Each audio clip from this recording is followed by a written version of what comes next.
Have a great day बच्चों। आज हम हिंदी व्याकरण में नेक्स्ट टॉपिक पढ़ेंगे समुच्चय बोधक यानी कि संयोजक। समुच्चय बोधक क्या होता है इसकी परिभाषा देखते हैं। समुच्चय बोधक वह शब्द हैं जो बीच में आकर दो शब्दों या वाक्यों को जोड़ते हैं। कुछ शब्द होते हैं समुच्चयवाचक जैसे और, या, किंतु, इसलिए आदि।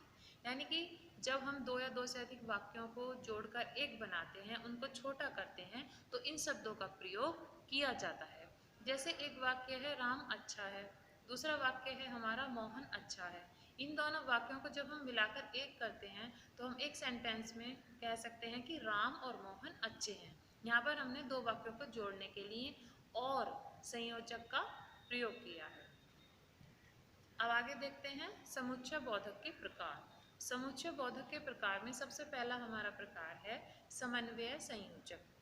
समन्वय संयोजक क्या होते हैं?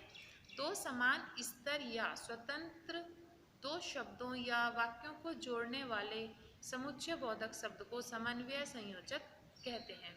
जैसे और, लेकिन, या, अभी तक, जैसा कि, आदि। यानी दो एक जैसे शब्द या दो एक जैसे स्तर के वाक्य होते हैं, शब्द होते हैं, उनको जोड़ने के लिए हम इन समुच्चय बोधक का प्रयोग करते हैं। जैसे एक सेंटेंस है हमारा, क्या आप चाय लेंगे या कॉफ़ी? यहाँ पर हमने दो वाक्यों को मिलाकर एक किया है कि हम ये पूछ रहे हैं आप चाय लेंगे आप या कॉफ़ी लेंगे। तो यहाँ पर हमने एक संयोजक का प्रयोग किया या। तो हमने कहा कि आप चाय लेंगे या कॉफ़ी। या से हमने दोनों सेंटेंसों को एक कर दिया। अगला वाक्य है मैं बाजार में खरीदारी करूंगा और पिज्जा खाऊंगा। ये भी दो वाक्य मिलाकर एक किए गए हैं और से जोड़कर। यानी कि मैं बाजार में खरीदारी करूंगा और दूसरा वाक्य था कि मैं बाजार में पिज्जा खाऊंगा। तो दोनों को मिलाया हमने और संयोजक से और एक सेंटेंस बना दिया, मैं बाजार में खरीदारी करूंगा और पिज्जा खाऊंगा। सेकंड है सह संबंधित संयोजक। सह संबंधित संयोजक किसे कहते हैं? दो ऐसे शब्दों के जोड़ने जो वाक्यों को जोड़ने के लिए होते हैं।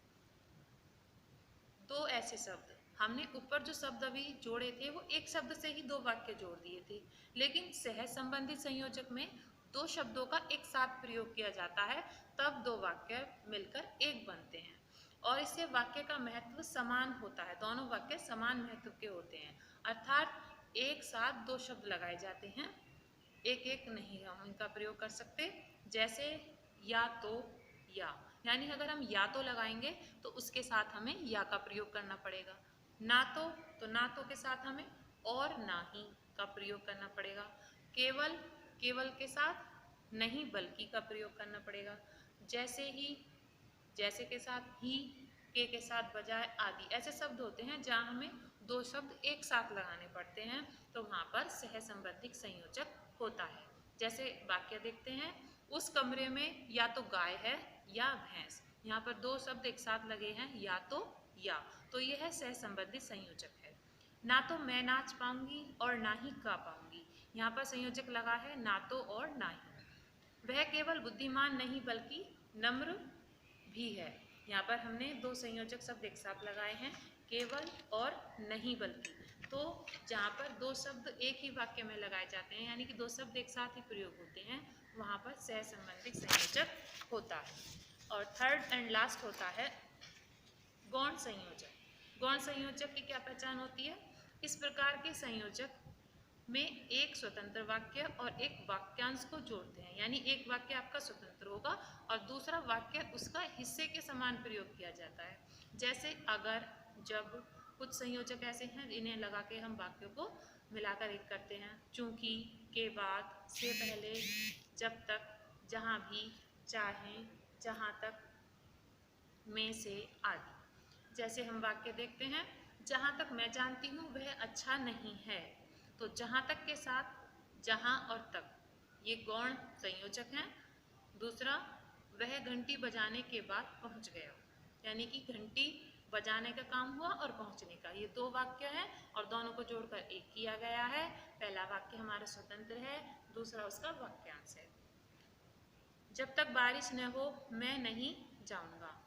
यानी कि जब तक बारिश नहीं होगी मैं नहीं जाऊंगा। इन दोनों को मिलाकर हमने जब तक से ये सेंटेंस जोड़ा है और ये हमारा गौण संयोजक है। उम्मीद है आपको ये संयोजक यानी कि इंग्लिश में हम इनको कंजक्शन कहते हैं, ये आपकी समझ में आ गए होंगे।